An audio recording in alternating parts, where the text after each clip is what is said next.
వచ్చాం.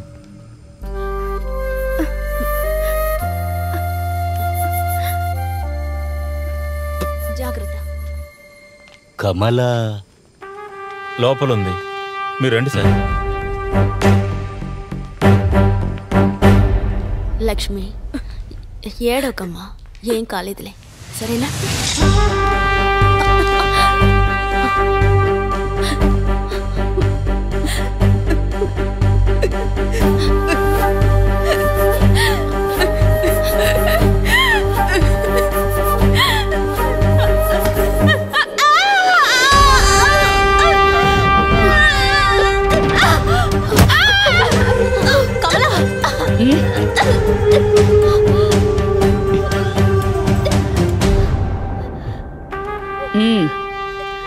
ఆ సిఐ కింద ఉన్నాడు.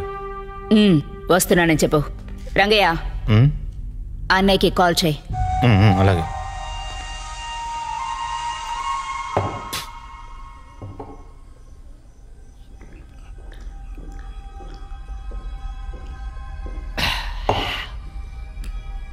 రంగయ్య నాకు కాల్ చేసి విషయాన్ని చెప్పి ఫోన్ని కట్ చేసిన వెంటనే జీప్ని స్టార్ట్ చేసి ఫుల్ స్పీడ్లో వెళ్ళి పట్టుకున్నాను.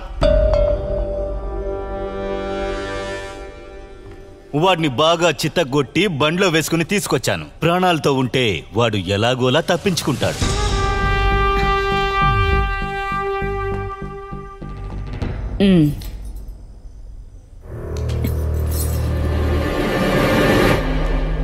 నన్ను కేవలం ఒక కూలోడుగా మాత్రమే చూడకండి.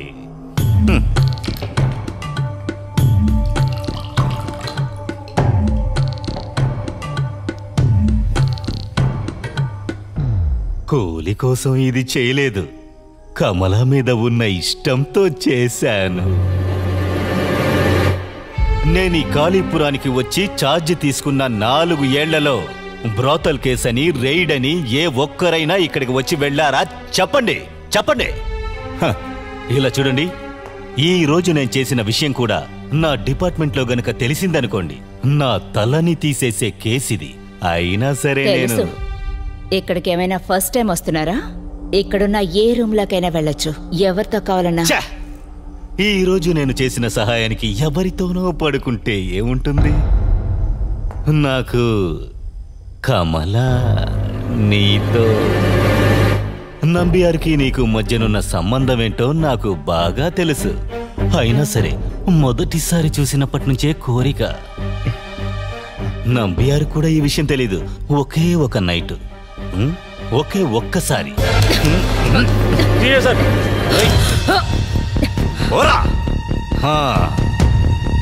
గింజుకోకే. నీ నంబియారేమైనా మన్మధుడా ఏంటి? నీకే తెలుసు కదా. చెప్పు రంగయ్య. దొంగసారా కాసి బార్డర్ దాటించిన కేసులో అబ్బ నంబియార్ని ఒకే ఒక తొక్కు తొక్కి చంపేశారు. Excise circle Maraikar. దానికి బదులుగా వకీలుకు చదవడం సగంలో ఆపి సరిగ్గా 3వ రోజున మరైకార్ని పైలోకాలకు పంపించాడు నంబియార్ కొడుకు. ఆ తర్వాత తిన్నగా బాంబేకి ఎస్కేప్ అయ్యాడు. అదే నీ నంబియార్ కదా. వాడు పక్కా క్రిమినల్.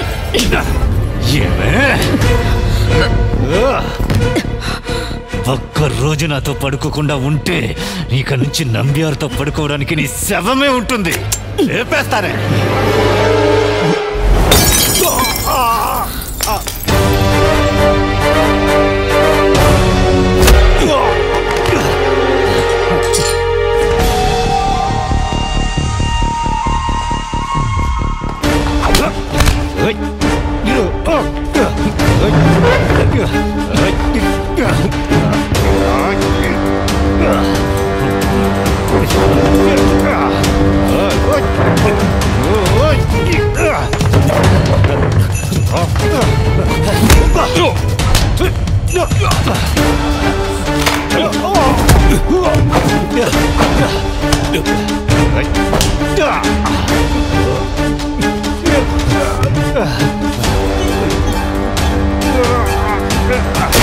Oh!